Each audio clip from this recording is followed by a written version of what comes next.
AI with Kai is brought to you by Harris Vacations. Family owned and operating on the Alabama Gulf Coast, they help homeowners maximize their rental income while delivering 5-star guest experiences.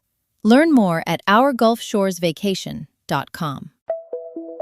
Yeah, and I can tell you, if you choose not to use the tools, then eventually your job, you won't be replaced by AI, you'll be replaced by somebody who knows how to use AI.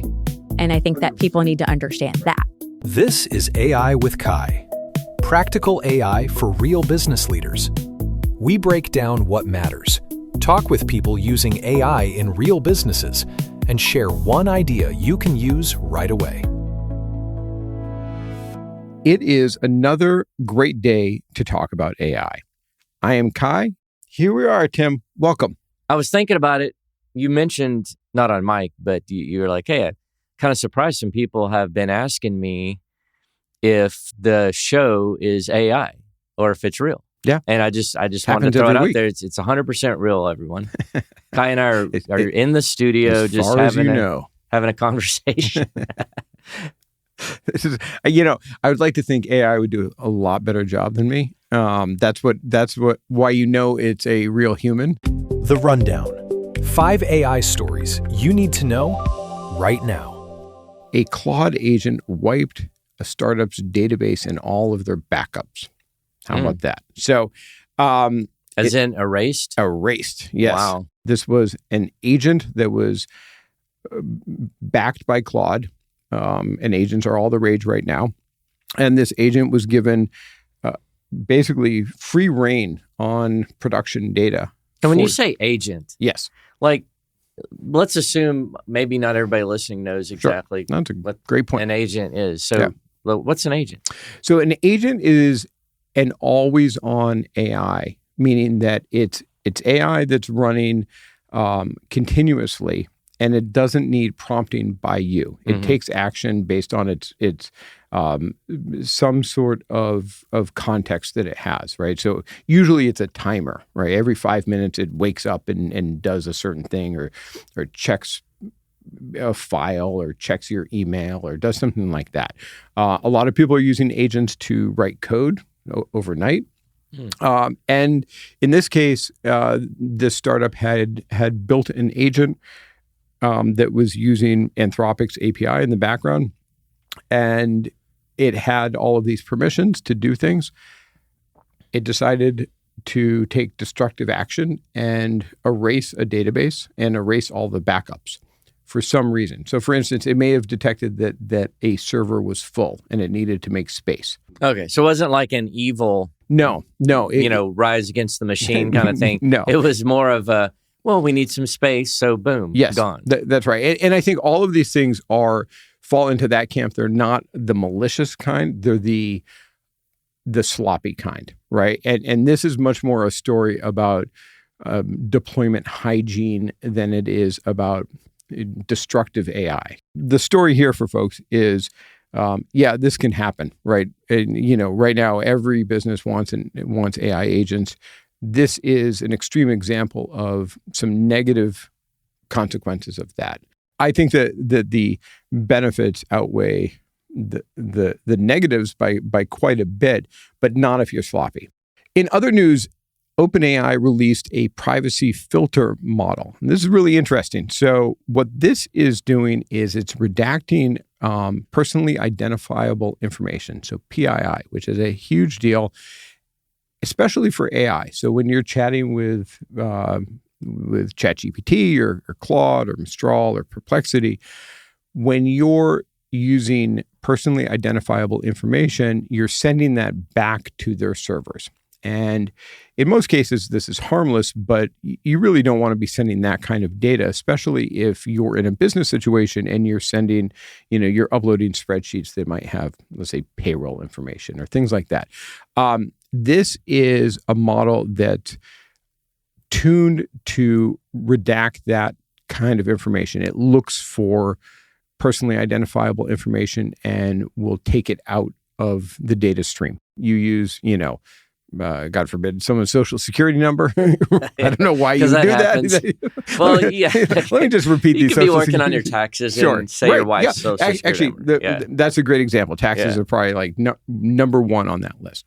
What's very cool about this is they released this as an open source model. This will be sort of more widely available. I think the big news here is that there's now some attention being paid to this. And so we're going to start to see this, I hope, make its way throughout all the models, that there's these features where we can start to take out personally identifiable information. Moving on, ChatGPT Workspace Agents for Teams. So OpenAI has released a new component to create team agents. This is a migration from custom GPTs. So when ChatGPT first came out, they had these custom GPTs that was largely replaced by projects within the desktop client or within the client. And now they're reimagining this as agents, like we just talked about. And this is for people that are on pro or business accounts.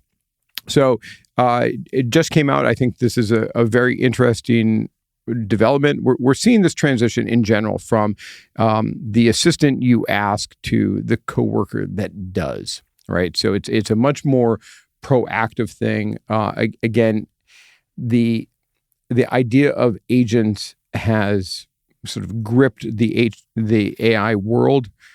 Agentic AI has been in discussion for the past year and a half, but over the past 3 months, it's really taken on a new thing, and seeing ChatGPT start to incorporate this into their client it means that it's going to be much more accessible to everyone. So if you own a business and you're using ChatGPT and you have a business account, you're going to start to see the ability to create these agents, these always-on agents that run on a schedule. They take action on certain things.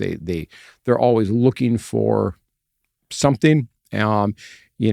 I know a lot of people that are using these for sales, sort of lead gen, for sales research, things like that. Obviously, they're used in support, customer support a lot. We're all very used to talking to agents of some kind in support. But this is going to make this very accessible for you, the business owner who is a subscriber to a Teams account for ChatGPT. Hey, Kai, I'm just feeling talkative today. All right. We like that. If you run an AI agent, do you have to have a separate computer? That really depends. So in most cases, yes, because you want it to run 24/7. And so if it's something that you've built on your local computer, let's say your laptop, when you close up for the day, that's going to stop the agent. So agents run on servers, or they run on some sort of dedicated hardware. That can be Mac Minis, things like that. That being said, both Anthropic and OpenAI have started to enable agents that you can configure in their clients, but that are running on their servers 24/7. So, but yes, the answer to your question is you need to have a machine that's on all the time. Okay. To make an agent effective. Yeah. And that's pretty doable these days. Like you said, I picked up a Mac Mini, a couple months ago for like $550. Yeah. They're hard to find right now because of agents. Yeah. Okay. So, well, if you're looking for one, hit me up. I might sell it for like $1,200. There you go. We're going to become like a used hardware marketplace. Lastly, ChatGPT Images 2.0 adds reasoning. So this is a fairly big deal. OpenAI has always had very good image models, and including Sora, which recently got shut down. So Sora was the original generative AI video solution. It became a very high-end image model. Then they tried this thing to make it a sort of a social network.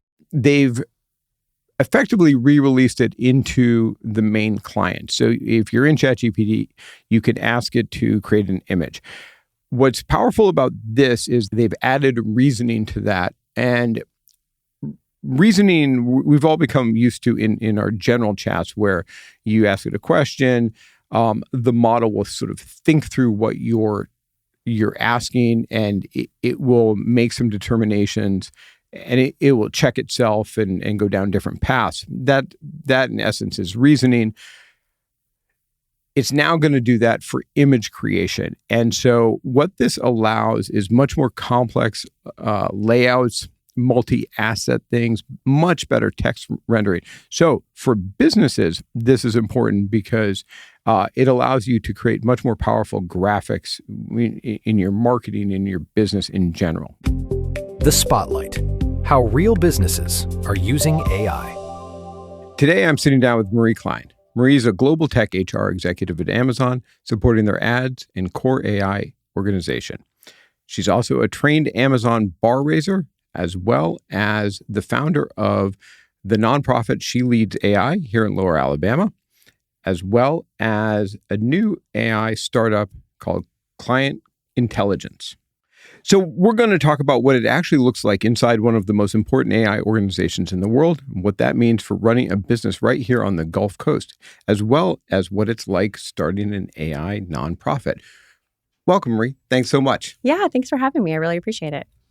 All right. So you live here in Lower Alabama. Yep. But you work for Amazon. I do, yeah. Tell us a little bit about your journey, how you got from here to there. Yeah, well, originally I'm from Palo Alto, California. That's where I grew up until I was about 12 years old. So my dad was in the military and we travel around a lot, but he went ahead and settled down here in Robertsdale, Alabama. It's very similar to Palo Alto. Exactly, like, absolutely. A lot of people say that. Yeah, the same exact type of place. Yeah. It was very culture shocking to someone who's from California and who is starting her preteen years. But it turned out all right for me. So we came to Robertsdale, Alabama, where my parents retired, and I was a young female who had a lot of goals and ambitions, and so I immediately went to college right after high school, and went to South Alabama where I graduated. Oh, cool. And my main job that I had gotten right out of college was an executive for Target. And so I actually had an opportunity to work as an HR executive for Target for a couple of years. And I worked my way up as a store director. And I did that for almost 7 years. And it was a really amazing time in my life. And in 2017, I got a phone call from a friend who had just went to Amazon. And she goes, "Hey, I think you should come here because you're very ambitious and you're competitive. And they're looking for that." Right now in 2017, there's a lot of things going on with operations and manufacturing and artificial intelligence. Like, do you want to come? And I'm like, well, I have nothing going on right now. So at the time, I wasn't married and I didn't have kids. And so I said, you know what, let's go. So I interviewed with Amazon in 2017 and they hired me and said, "Hey, where would you like to go?" And I immediately was like, let me go back to California. I want to go to a tech place like Seattle, New York. They moved me to Indiana. So Perfect. That was so exciting. Absolutely. The tech capital of the world. Capital, yes. Yeah. So that was great. So, and nice and warm. Very warm. Very similar to California or Southern Alabama. Absolutely. So I did that. And I actually had an opportunity to work in operations. So they said, "Hey, do you want to work at HR?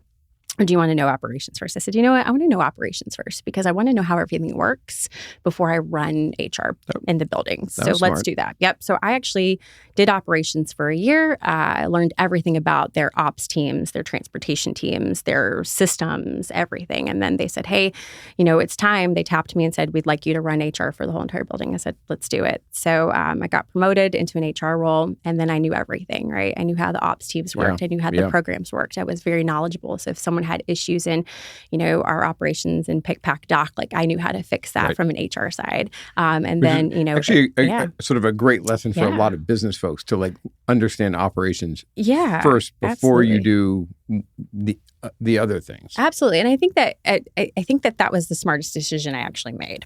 And then over the years, I kept getting tapped at Amazon. So, it's almost been a little over 9 years. And so I got tapped to open business lines with them, like launch our transportation operations teams, where I became a regional transportation HR, where we would launch new policies for our CDL drivers and all those big Amazon trucks you see on the road. Like I was part of that journey, which is really cool. Wow. And then got tapped again to do North America sort centers. And so as my journey continues to roll, I started to get really interested in our program management side. And so I was this HR who had a lot of operations experience, manufacturing, distribution, all of that. But they had an opportunity in 2022 where they were advancing some of their technology teams, and there was an opening for an HR, global HR for Amazon ads. And so a friend of mine sent it to me and said, hey, you're really into tech. I know that's somewhere you want to go. I want to send it to you. So of course I'm in Amazon. I applied for the role. I got the role. I was really excited. I got to work for one of the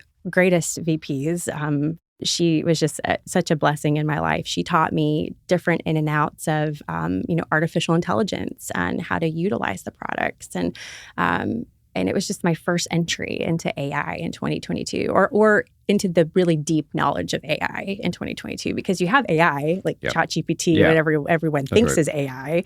But when you go to work for one of the largest companies in the world, it's a whole different level. Yeah. So that was so that started my journey in tech, really deep into tech in 2022. And I've had the opportunity to now support the two largest AI organizations in the Amazon ad space for AI. Yeah, it's been that's great. So at Amazon, you're what's called a bar raiser.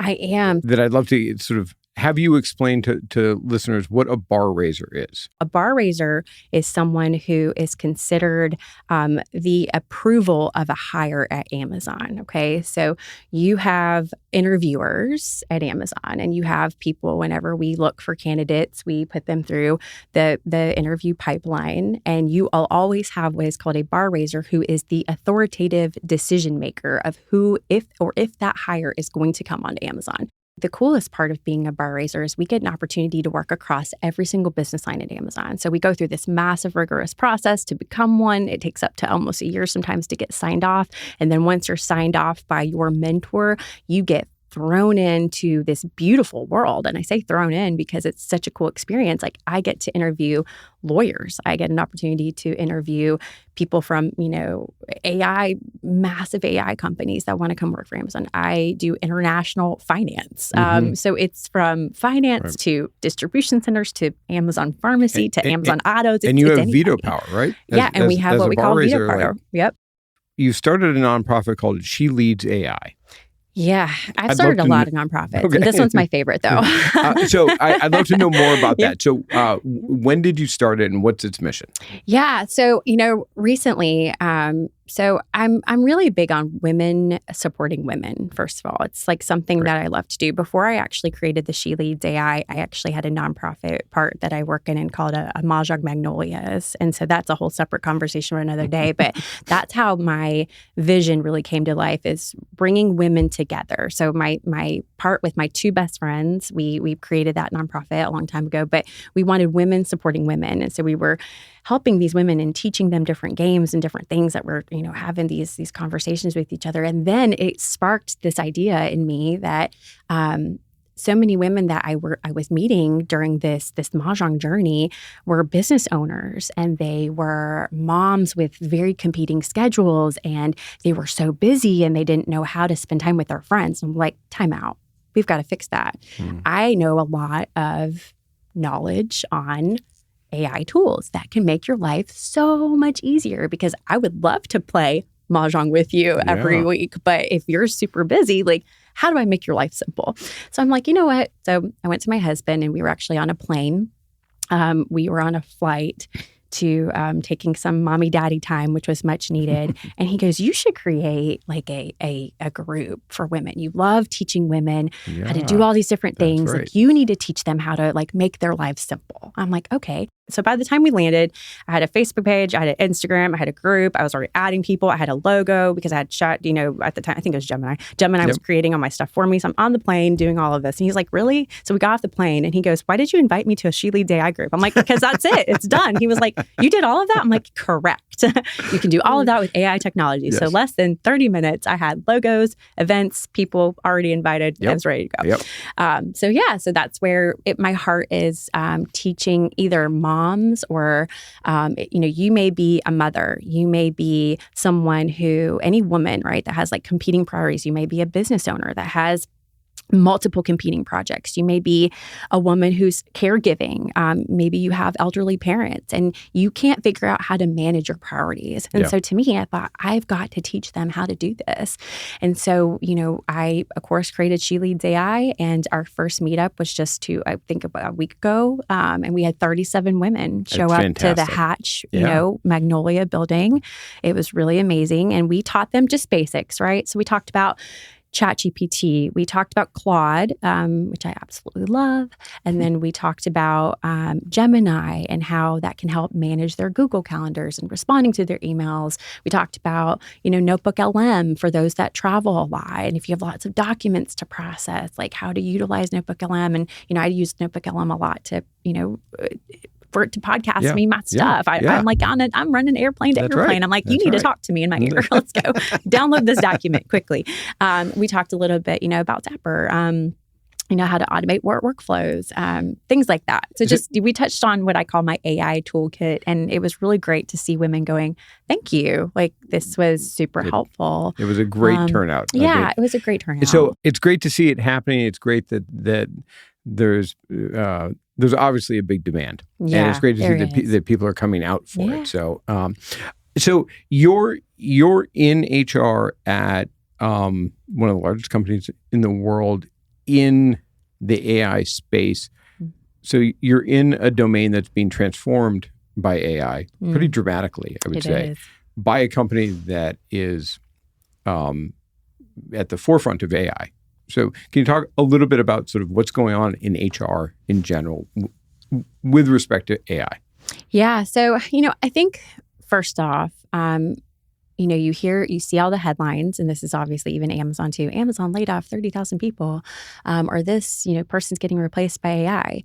So I think that I kind of want to pause on that whole, I want to debunk that a little bit. And the reason for that is AI, yes, I think that there's some pieces of the world that we're changing how we think in our modeling, and we're changing how we think in our workflow.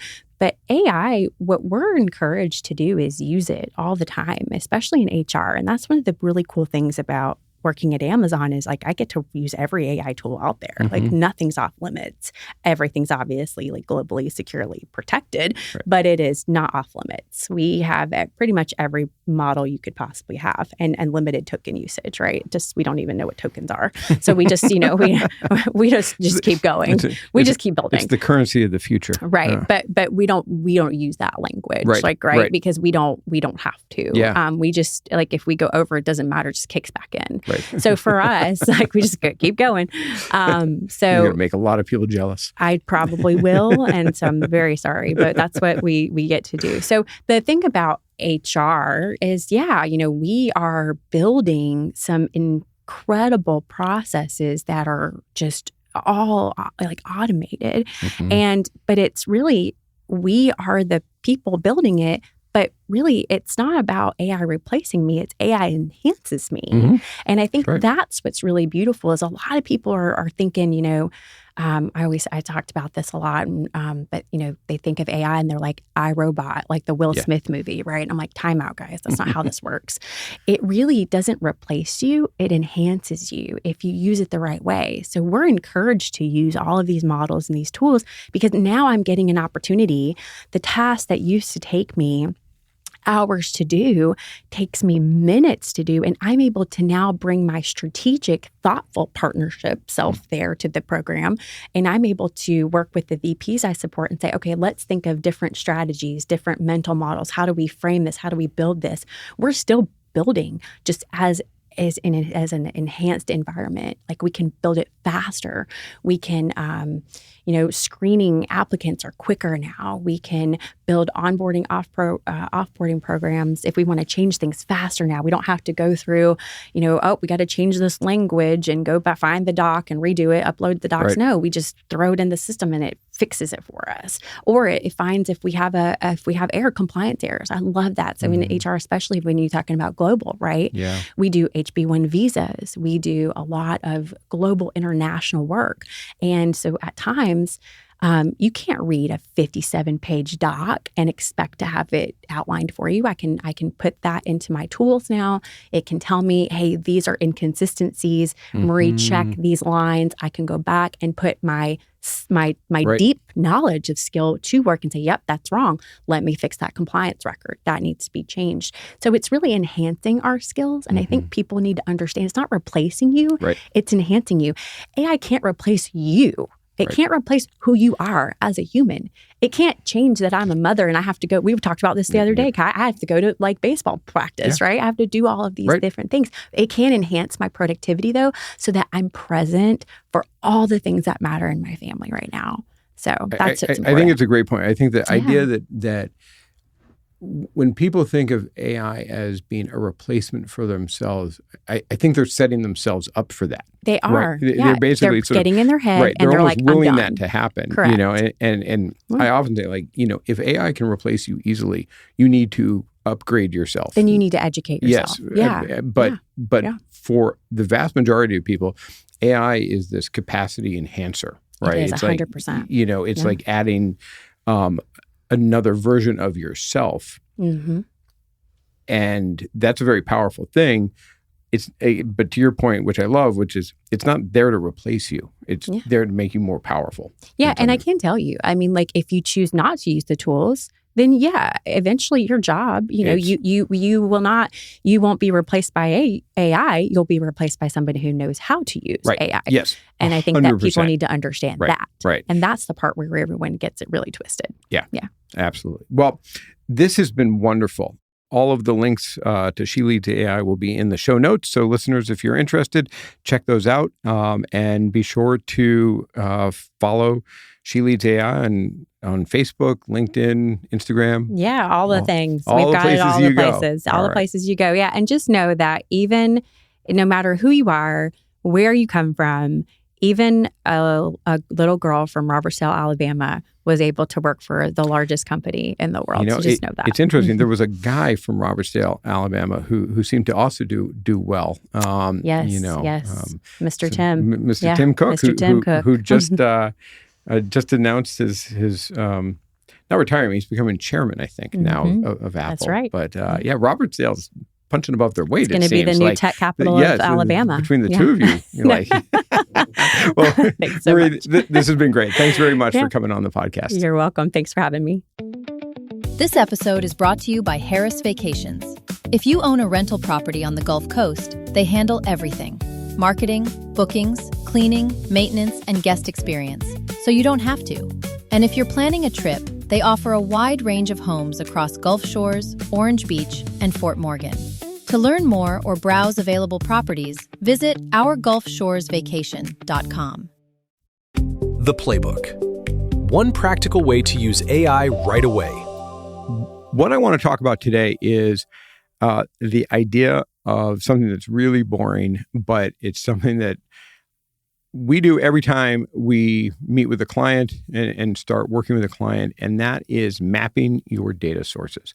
So before you fall asleep, stay with me on this. It's super, super important, and it happens every single time we have an engagement, which is finding the data sources. So if you want to implement AI in your business, you're going to have to give that AI data about your business.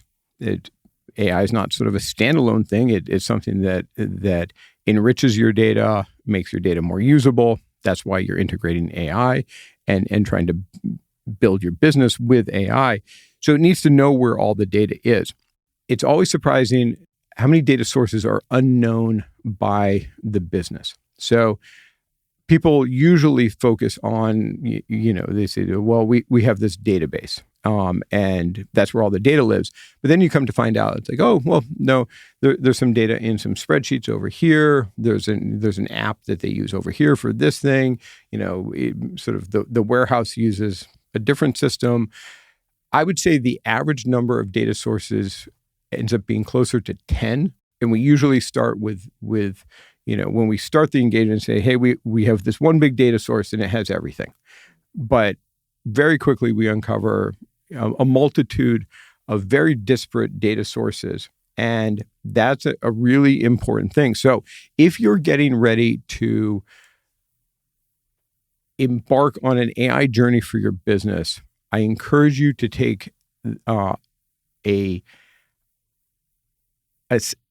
encourage you to begin mapping your data sources, starting to think about where your data lives, what things you want to go into AI, go through your tech stack, all of the apps that your company uses, and keep track of that, because it's going to make life so much easier for you as a business when you want to employ AI. Even if you don't use all of that data in your AI, just having that option will really unlock a lot of value for you. All right, so that's a wrap. I'm Kai. This has been AI with Kai. Thanks, Kai. Enjoyed it today. You're listening to AI with Kai. For more episodes, practical tools, and business insights, visit aiwithkai.com. Follow the show wherever you listen to podcasts and share it with someone building a business on the Gulf Coast.